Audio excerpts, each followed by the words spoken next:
Welcome back, everybody, to another episode of the WMBriggs Show. 30 seconds late, I pressed the wrong button again.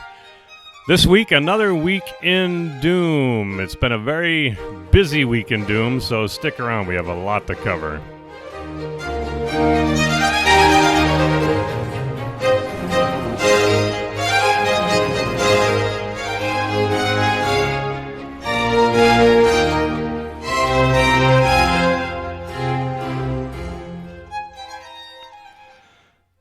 Well, let's see here. I start every one of these weeks not worrying that I'm not going to have enough material and put too many links in. But this week has been so busy in Doom that I'm overflowing with the stuff. So there's lots to cover. There's no way that I'm going to get to it all.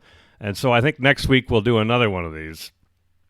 The first headline, people have probably heard this already, but it ties into a larger story. Here's a headline. In New York City now, you can be fined for not calling people Z-E or H-I-R, which I guess is pronounced higher, if that's the pronoun that they demand you use. There's a pronoun right in there, they. And how dare they use a pronoun that wasn't previously approved? Anyway, this is the New York City human rights law, and it requires employers, landlords, businesses, professionals, everybody to use an employer's, a tenant's, a customer's, or client's preferred name, a pronoun title, regardless, this is the best part, of the individual's sex assigned at birth. They're assigned at birth by their biology, of course, their anatomy, gender, medical adherence, etc., etc., etc. So here's an example of a violation that the New York City human rights law considers worthy of punishment. Intentional or repeated refusal to use an individual's preferred name, pronoun, or title. For example, repeatedly calling a transgender woman him or Mr. after, quote, she has made it clear which pronouns and titles, quote, she uses, which is, of course, insanity. Now, one of our readers found this last week, but here's a little clip, a classic archive clip, to demonstrate the larger problem. Hey, Pierre, here's another Napoleon. That's the 12th one today. But I am Napoleon! Sure you are. I will have you executed for this. Imagine that guy thinking he's Napoleon when I really am.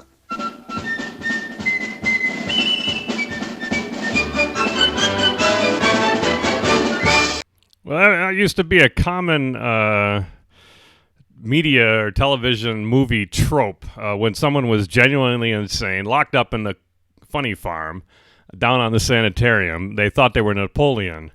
And occasionally, people would humor these folks if they were so enlightened and called them by Napoleon. But nobody would say that you were forced or by law had to call a person Napoleon because he thought he was Napoleon. But now the law is upside down. You have to, if someone says they're Napoleon, by God, you have to call him Napoleon. Anything else would be phobic, racism, sexism. God knows what the hell they're calling this stuff. So this is tyranny. There's no doubt about this. This is tyranny. The government has decided that you are no longer to acknowledge reality, actual reality, physical reality, spiritual reality. You are no longer allowed to even say it. It's forbidden speech. It's tyranny. It's a soft tyranny. This is not bamboo under the fingernails or anything like that yet. But it is definitely tyranny. It is definitely here now.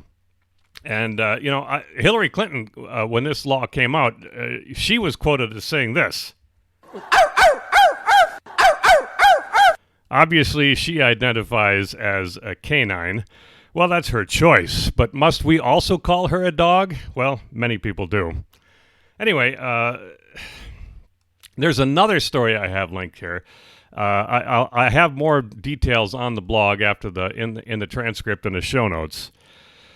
There is a teacher who was going to get $60,000 after coworkers won't call her they. Now, this is a woman, an insane woman, who thinks she is not a woman, but she doesn't think she's a man. She doesn't think she's a man or a woman. She thinks she's beyond these designations, and she wants to be called they. Well, district officials are going to pay this woman $60,000 in compensation because she said the employees at the school district persisted in calling her hurtful terms. What were these hurtful terms? Well, like Miss Soul, lady, and she. So her fellow employees acknowledged reality, used reality, and were sane. And this insane woman, because she didn't get her way, cried and kicked her feet, and is now going to be paid $60,000. And that's not so bad. So what? All right, government prints money. It's free. Doesn't matter. But the real point is these employees are now going to have to call this woman by her preferred pronoun, or they are going to risk firing. And that, again, is tyranny. More after this short break.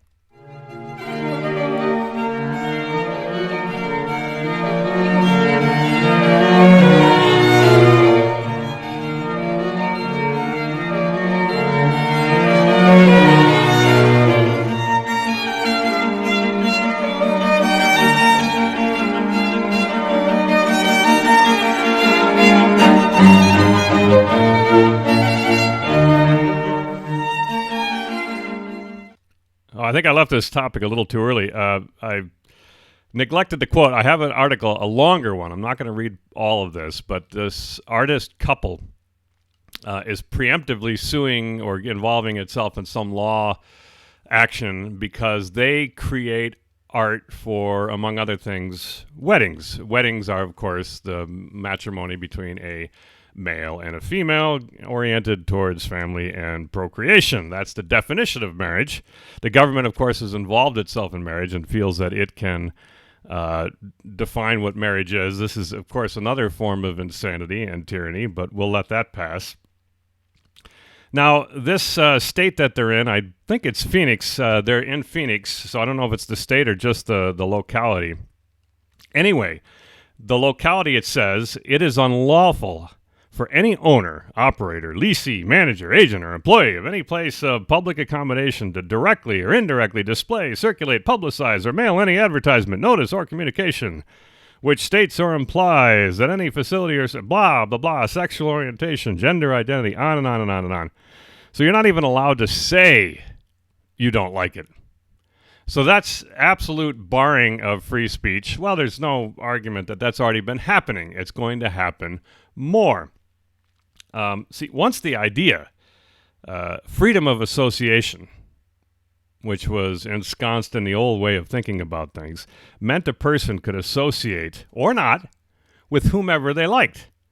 Not so now. Now you have forced association, and it's everywhere. You have to. You're mandated to associate with whom or whomever you do not like, or who you don't want to see, or who you do not agree with religiously, politically, or otherwise. And this is the creation of all sorts of tensions, racial and so on, sexual. This is, again, tyranny. It's direct tyranny. It's, it's minor. It's not physically painful necessarily, unless you're on the blunt end of an instrument, but it is absolute tyranny. It goes against the so-called founding concepts of America, at any rate. But it's not just America. It's even worse in Canada. This just came out yesterday. The pretty boy prime minister they have up there, Trudeau. Isn't he a lovely thing? Anyway, he is behind a push for this. I have the headline: Canada may ban anti-transgender speech with 2 years in prison. It is now going to be, or it's proposed to be, and will likely be, if history is any judge, illegal to say you are against trans this or trans that. So now reality is not only punishable in these civil ways, by fines and in these various localities. In Canada, you could go to jail for it. Isn't that wonderful? That's probably the best way to really enforce these things, because the majority of the people will see this and they'll become fearful. And they'll, of course, play along. They'll still disagree with all the trans X agenda, but they'll go along, at least tacitly, at least quietly, because they don't want to get involved in this stuff, and they certainly don't want to go to jail. Back in a moment.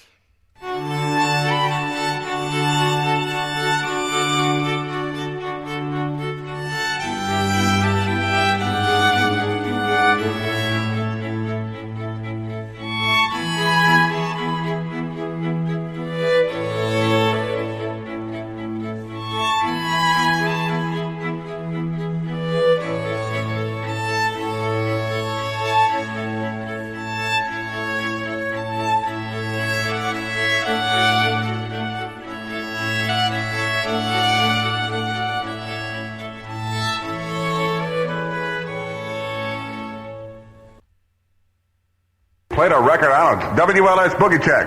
Hello, man. I'm calling about the boogie check. Hey, I'm sorry. I know people on drugs are allowed on this program. WLS Boogie Check. Check my boogie. I am getting a boogular vibration from you. Yes, I am. Your boogular vibration registers about 9. Oh. Kid, are you there? Yeah. What is your name? Jim Taylor. Jim? Kim. With the K, K-I-M. Oh, Kim. Yeah. I don't like that name. Boogie Check. Well, that little clip there was from WLS back in, I think, 1974. A guy named John Landecker. It was a rock and roll station back then, AM station out of Chicago, which we've mined before for this show. And he used to do this thing called Boogie Check. He got the idea from a friend of his who had a large mustache, who before going out would make a so to speak, boogie check of his mustache before going out and seeing the ladies. And they just had this little call-in thing. People would call up, and he would insult them, hang up on them, make jokes, this kind of thing. But this was in the days before the tape delay broadcast. They didn't, at first, have a delay in the broadcast. And, of course, somebody abused the privilege in just the way you might think they did. And this led to a big flap, and back then, these sort of things still mattered. Speech was meant to be polite in public, and when social taboos were violated, people got involved. Now, here is the point of this story. I want to show how much things have changed from then to now. And it hasn't been that long. This has only been some 40 years. This next clip, it's very difficult to hear. I boosted the volume a little bit for you. It's fuzzy, and I was very lucky to get it. It is from a meeting that was held on the air of a vice president of the radio station with John Landecker, the disc jockey there, discussing the incident where somebody called in on the air and said a bad word. And here was the outcome from that. You have a very unique responsibility entrusted to you this evening. Well, it's a responsibility that is really a committee's decision. I have to admit that I did discuss this with the Archdiocese of Chicago, Cardinal Cody, and the ABC Board of Directors in New York, and the entire legal department of ABC, NBC, and CBS. And they've all okayed the Boogie Check to come back on your radio station. Only under certain conditions. And we are here tonight for you to read the Boogie Check bylaws. Well, now, to some extent, you notice there they had to talk to the cardinal in Chicago, the great religious authority of the area. Chicago was then largely Catholic, and it was certainly the largest religion. We still have these little incidents, but now they go by with, an hour, 2 hours, maybe a day's worth of interest, and then it passes on. Maybe the FCC gets involved if it's really large, but not to any great extent. Back then, this was a very serious thing, these small indiscretions. You know, everybody has heard the word before, but just wasn't done in polite society. And it wasn't so much of a governmental thing. You notice he didn't really mention the FCC in there, but it was a societal thing. People were much politer to one another then, for lots of good reasons. Another thing, if you listen to this, you listen to a lot of these boogie checks, air checks that they have archived, you notice that if you listen carefully, or not even that carefully, that most of the callers were kids. Well, why not? I mean, they were teenagers for the most part, and because they were listening to rock music, which was oriented towards kids, teenagers, and that was true when it started. It's still true now, but society has changed to such a level that everybody must take rock music seriously. Everybody must at least act as if it was important and interesting and good and beautiful. When, you know, it's kids' music, it's simple music, it's harsh on the ears and unpleasant for the most part. But there's nothing else that you could find in pleasant adult company nowadays. Everywhere you go, you hear rock music. You go to the grocery store, you go to the gas station, you go, you know, the parties, anywhere.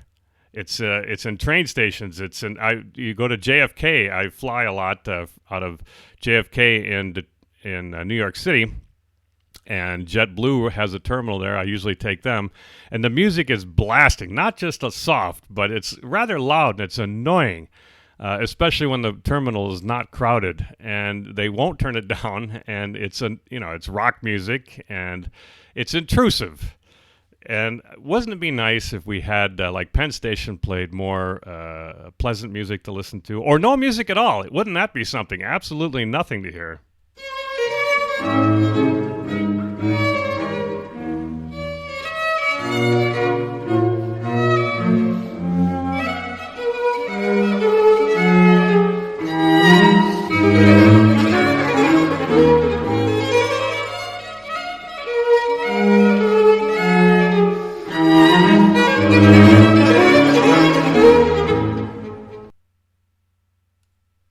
Well, our next headline this is the headline now. You got to pay attention. You're not going to believe it when you hear it.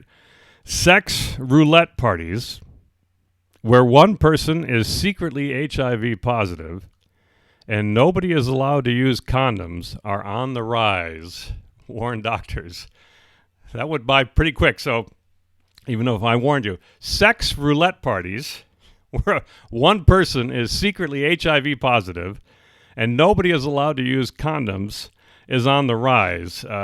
These are particularly a phenomenon in Spain, of all places. And here is a Spanish psychologist remarking on the phenomenon. But at these circuit parties spread over several days, over a weekend and a bit, unsafe sex, recreational drug abuse takes place to such an extent that I'm sure there's a massive amount of HIV transmission going on. Fortunately, we don't have circuit parties here, but if we did, we'd have the explosion. And I think, once again, the goodie bag you leave with at the end of a circuit party is STIs you didn't come in with, HIVs you didn't come in with, and perhaps drug habit and an alcohol habit you didn't come in with either. I don't know about you, but of all the strange things you hear, this is bizarre. Spiritual exhaustion is what I think causes it. And this leads to spiritual death. And that leads to orgies, where one secretly hopes to become infected with a deadly disease. Suicide by sex, which is a terrific metaphor for the dying West. This is obviously, if you know, and God knows you shouldn't, but if you do, a variant of what is called bug hunting, wherein a man seeks out sexual partnership with another man who is known to be HIV positive in the hopes that he contracts the disease.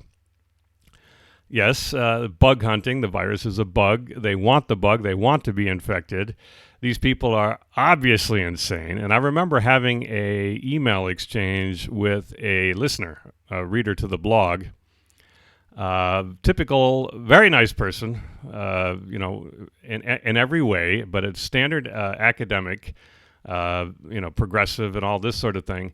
And it was like pulling teeth, to use a cliche, to get this person to admit that bug hunting was wrong, that it was immoral. This person just did not want to do it, did not want to say anything that anybody might want to do sexually was wrong. And that's the problem here. So the doctor, you even notice, he talked about what was wrong. Not the immorality of these orgies, no, heaven forbid, but drug habits. We don't want to develop drug habits. We don't want to move away from optimal health. Optimal health is everything to a utilitarian or a pragmatist. Optimal health is replacing the definition of just plain healthy. And that's a subtle difference, which I'll talk to about a little bit later. But it's something we can't really cover in this short program. In any case, it's bat guano insane that these people are doing this. And there's no justification for it. There's no explanation for it unless it's a spiritual one. These people have nothing left to live for, literally, except these brief moments of pleasure and thrill where, they hope to contract a disease, secretly hope to contract a disease so that they can just end it all without having the courage, of course, to jump in front of a train or something equally painful. Interestingly, the CDC released a report on the HIV epidemic here in the once United States, concentrating on the South. There was a huge increase in HIV among blacks, and this is interesting because blacks used to be vehemently against homosexual behavior, particularly blacks, much more so than whites. And I remember, and Hispanics too, I remember attending a rally. This was 4 or 5 years ago on Madison Avenue in New York. Thousands and thousands of almost entirely blacks and Hispanics demonstrating against same-sex so-called marriage. Huge demonstration. It was covered in the press, not at all, which is probably why you haven't heard of it. It completely boggled the minds of the editors of the New York Times, for instance, for they cannot say anything negative about blacks or Hispanics. And on the other hand, these blacks and Hispanics were demonstrating against something beloved to them, so they put them into a mental quandary, and they just decided to say nothing whatsoever. But anyway, the propaganda has worked, and now blacks are catching up, which is probably why there's such a huge increase. It's a really large increase in the black population of men who have sex with men.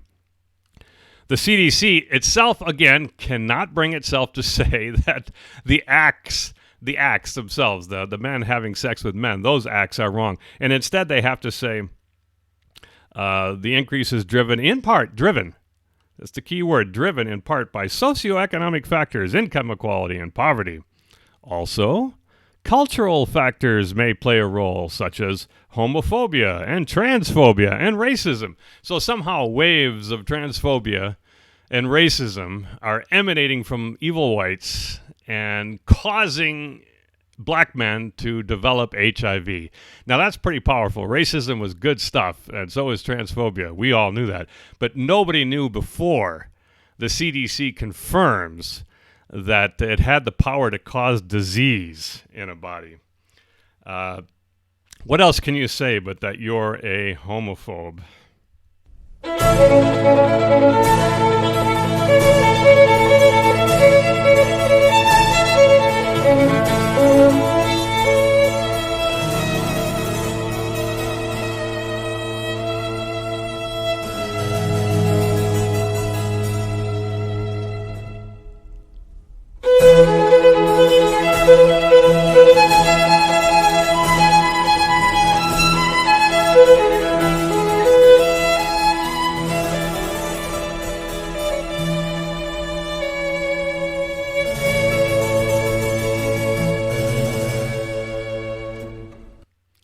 Well, now for the last time, we're going to learn that there's nothing deadlier to sanity than the desire for equality. Here's a headline. This is from the Chronicle of Higher Education, which is the progressive in-group magazine, professional journal. Demand surges for diversity consultants. To promote, this is quoting now, to promote diversity, many colleges turn to an outsider, a consultant who offers to help them remedy inequities and reduce discrimination. There's a guy here named Ross who leads workshops 3 days. 3 days, count them, 1, 2, 3 days, 3 solid days of sitting on your keister listening to some snake oil salesman making you aware of unconscious biases you might have. Demand has surged. Now, everybody ridicules diversity at universities and safe spaces and all this kind of stuff. It does no good. We tease it here. People write excoriating articles. Even the National Review can bring itself to write articles condemning these sorts of things. But it does no good whatsoever. If anything, it just increases. Diversity increases. Diversity increases. There's nothing you can do to slow it down. There's absolutely nothing. The only thing you could do to stop it is to keep yourselves from attending a university where this is, the infection has really taken hold. Don't let your children go to these places, absolutely. But here, it says here, that the demand, I'm quoting, demand for such services has surged as a wave of student protests over racial and gender discrimination. You can't help but laugh. What? Racial and gender discrimination. When they're not making up the incidents, the incidents themselves that are genuine are something like somebody writes Trump 2016 in chalk on a sidewalk. I mean, this is deemed racist and, frightening and makes people feel unsafe. These people are absolutely out of their minds. They are going to be graduated with a degree. They'll be credentialed. They'll therefore think they're much more intelligent than they really are. And they'll charge into the world and themselves, many of them, become diversity consultants. And in fact, this one guy named Vasquez, he's president of the Diversity Training Group. He said, predicted the demand for his services can only grow, and of course it will. The government's employing them. Other people are employing them. He said, Trump has been fantastic for his business, and no doubt it has been. Another guy named Irvin says the evaluation of policies, practices, and of programs account for the largest share of his consultants' works. Let me just point out here again. The evaluations of policies, practices, and programs, that accounts for the largest share. So this is not actually training. This is these people getting their fingers into every possible area of the university. Looking at every written document, syllabi from various classes, in mathematics and physics and so forth, scanning and looking for counter-revolutionary, anti-diversity, racism and homophobia and everything like this, on and on and on. And there's no escaping. It's just, I want to stress that there's nothing that you can do. And not only is there nothing that you can do, there's nothing you should do. Any attempt to fix this by going through the usual channels only strengthens the usual channels. It gives them oxygen, so to speak. It's like we talked about last week. The Congress or the Obama administration made its toilet law, and that was bad law. And now Congress has introduced a law to counteract that law. But the whole point is these people should not be making laws on this subject at all. It's not their business. Law has nothing to do with this. This is pure sociology. It's purely a cultural matter, but they don't see that. They don't know what to do about it, so they make all these laws. That's why when you operate inside the system, you're just giving validation to the whole lawmaking process, and maybe you get a few laws gone your way and it looks good, but eventually the whole process is going to turn against you, and there's nothing I think anybody can do about it except just not to partake in it.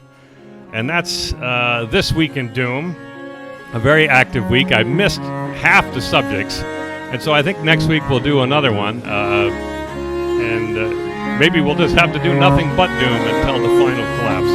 Join us next week.